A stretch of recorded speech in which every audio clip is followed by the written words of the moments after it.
ನಮಸ್ಕಾರ ವೀಕ್ಷಕರೇ, JBM ನ್ಯೂಸ್ಗೆ ಸ್ವಾಗತ. ನಾನು ವೀರೇಶ್ ಬಳಿಗೇರ್. ರಾಮದುರ್ಗ ಪಟ್ಟಣದ ನೇಕಾರಪೇಟೆಯ ಶಕ್ತಿ ದೇವತೆಯಾದ ಶ್ರೀ ಬನಶಂಕರಿ ದೇವಿಯ ಶತಮಾನೋತ್ಸವದ ಜಾತ್ರಾ ಮಹೋತ್ಸವದ ಹಿನ್ನೆಲೆಯಲ್ಲಿ ಇಂದು ಶ್ರೀ ಬನಶಂಕರಿ ದೇವಿಗೆ ಪೀತಾಂಬರ ಸೀರೆಯ ಸಮರ್ಪಣಾ ಕಾರ್ಯಕ್ರಮ ಅತ್ಯಂತ ವಿಜೃಂಭಣೆಯಿಂದ ಜರುಗಿತು. ಪಟ್ಟಣದ ನಿಂಗಾಪುರಪೇಟೆಯ ಈಶ್ವರ ದೇವಸ್ಥಾನದಿಂದ ಹೊರಟ ಈ ಒಂದು ಪೀತಾಂಬರ ಸೀರೆಯನ್ನಿಟ್ಟ ಪಲ್ಲಕ್ಕಿಯು ನೇಕಾರಪೇಟೆಯ ಪ್ರಮುಖ ಬೀದಿಗಳಲ್ಲೆಲ್ಲ ಸಂಚರಿಸಿ ಬನಶಂಕರಿ ದೇವಸ್ಥಾನಕ್ಕೆ ಬಂದು ಸಮಾವೇಶಗೊಂಡಿತು. ಈ ಸಂದರ್ಭದಲ್ಲಿ ಸಾಕಷ್ಟು ವಾದ್ಯಮೇಳಗಳು ಹಾಗೂ ಕುಂಭಮೇಳ ಆರತಿಯನ್ನು ಎತ್ತಿದಂಥ ಸುಮಂಗಲೆಯರು ಭಾಗಿಯಾಗಿ ಈ ಒಂದು ಕಾರ್ಯಕ್ರಮದ ವಿಶೇಷತೆಯನ್ನು ಇನ್ನೂ ಹೆಚ್ಚಿಸಿದರು. ಈ ಕುರಿತು ಒಂದು ವರದಿ ಇದೆ, ಬನ್ನಿ ವೀಕ್ಷಿಸೋಣ.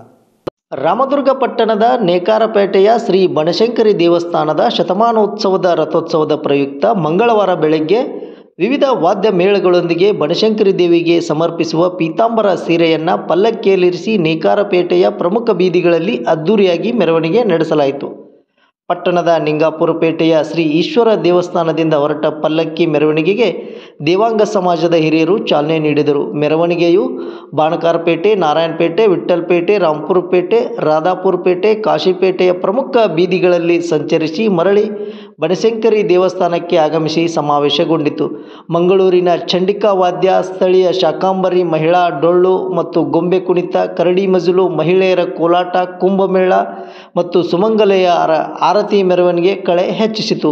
ಈ ಸಂದರ್ಭದಲ್ಲಿ ಶ್ರೀ ಬನಶಂಕರಿ ದೇವಸ್ಥಾನ ಸಮಾಜದ ಅಧ್ಯಕ್ಷರಾದ ನಾರಾಯಣಪ್ಪ ಬೆನ್ನೂರ್, ಉಪಾಧ್ಯಕ್ಷರಾದ ವಿಠ್ಠಲ್ ಕಲ್ಲೂರ್, ಬನಶಂಕರಿ ದೇವಸ್ಥಾನ ಜೀರ್ಣೋದ್ಧಾರ ಸಮಿತಿ ಅಧ್ಯಕ್ಷರಾದ ಏಕನಾಥ್ ಕೊನ್ನೂರ್, ಧನಲಕ್ಷ್ಮಿ ಸಕ್ಕರೆ ಕಾರ್ಖಾನೆಯ ಅಧ್ಯಕ್ಷರಾದ ಮಲ್ಲಣ್ಣ ಯಾದವಾಡ್ ದಂಪತಿಗಳು, ರಾಜ್ಯ ದೇವಾಂಗ ಸಂಘದ ಉಪಾಧ್ಯಕ್ಷರಾದ ಶಂಕಣ್ಣ ಮುರುಡಿ, ನಿರ್ದೇಶಕ ಶಿವಾನಂದ ಬಳ್ಳಾರಿ, ಹಿರಿಯರಾದ ಕುಬೇರ್ ಗರಡಿಮನಿ, ಸಂಕಪ್ಪ ಮುಕ್ಕೈನವರ್, PR ಸುಳಿಬಾವಿ, ವಿಠ್ಠಲ್ ಮುರುಡಿ, ನಾರಾಯಣ್ ಹುಲಿ, ನ್ಯಾಯವಾದಿಗಳಾದ ಶ್ರೀನಿವಾಸ್ ಕುರುಡಗಿ, ಗೋಪಾಲ್ ಆರಿ, ವಿನಾಯಕ್ ನರಸಾಪುರ್, ಗಣಪತಿ ಲ್ಯಾವಿ, ಮನೋಜ್ ಕಾಂಕಾನಿ ಸೇರಿದಂತೆ ಇನ್ನೂ ಅನೇಕ ದೇವಾಂಗ ಸಮಾಜದ ಮುಖಂಡರು ಹಾಗೂ ದೇವಾಂಗ ಸಮಾಜದ ಯುವಕರು, ಗುರು ಹಿರಿಯರು ಈ ಒಂದು ಕಾರ್ಯಕ್ರಮವನ್ನು ಅತ್ಯಂತ ವಿಜೃಂಭಣೆಯಿಂದ ನಡೆಸಿ ಯಶಸ್ವಿಗೊಳಿಸಿದರು.